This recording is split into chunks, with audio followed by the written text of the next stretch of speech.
All right, so this video is going to be talking about a small change that I've made in taking impressions for implants. If you go through the typical series of how we do implants, as the patient comes in, they have the healing abutment in place. We then remove the healing abutment, put in the impression coping or the transfer coping or the impression coping, whatever you want to call it. We'll just call it the impression abutment. We then take an x-ray to verify that it is fully seated, and then we go on and take the impression. That is the typical way that we do things. However, when you have someone who comes in and you have the healing abutment that has done a really good job in, let me try to get myself out of the way here, that's done a good job in trying to just shape that gum tissue. You know that when you put in this skinnier impression coping, the gum tissue has a tendency to want to collapse around it.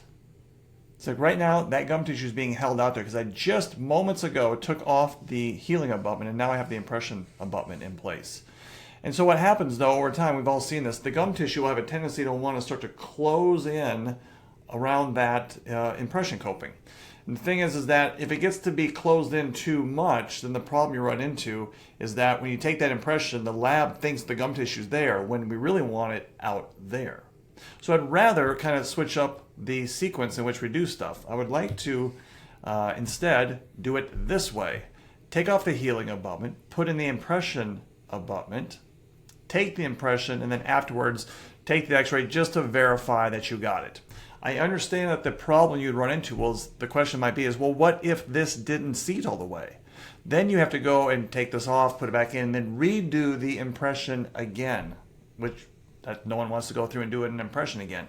But I have found, you can check your own statistics, over the past, gosh, I've been a dentist for 25 years now, 27 years now, maybe I've missed it twice in that 27-year career, and I can't think of any time in the past 10 years that I have not been able to get this thing seated, because they usually have a hexagon type of fit, so when you put them in it, they kind of click into place and then you tighten them down. So knowing that I can say probably almost close to 0% chance I'm going to miss this right here, it makes more sense for me to mitigate the downside of having to switch out this fat healing abutment for a skinny occlusal impression abutment. I'd much rather take that risk than to have that thing collapse down and now give the lab a slightly distorted sense of what the gum tissue might look like. Because think about how it would work in your office. Sometimes this may happen in the real world. You take off this part and you ask the assistant to go ahead, take the x-ray to verify the fit. Oh, they have to go get a sensor. They run in the hallway, they get a sensor, they come back, they plug it in. They have to pull up the patient's chart, launch the software x-ray, get the right holder, put it in place, take the x-ray. Go try to find you as the doctor to make sure we're ready for the impression.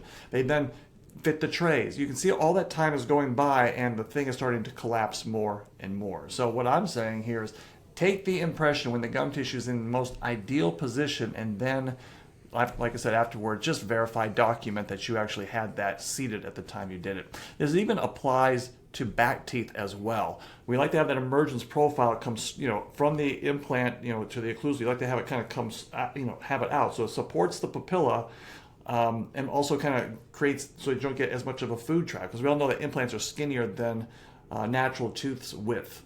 So anyway, so I would say go through this. Think if this makes sense to you in the future to just go ahead and take the impression first and then take your x-ray second, so that you can just document that you did. I think that way you're going to have better outcomes on your implant crowns with the gum tissue being in its more ideal position. All right, thanks.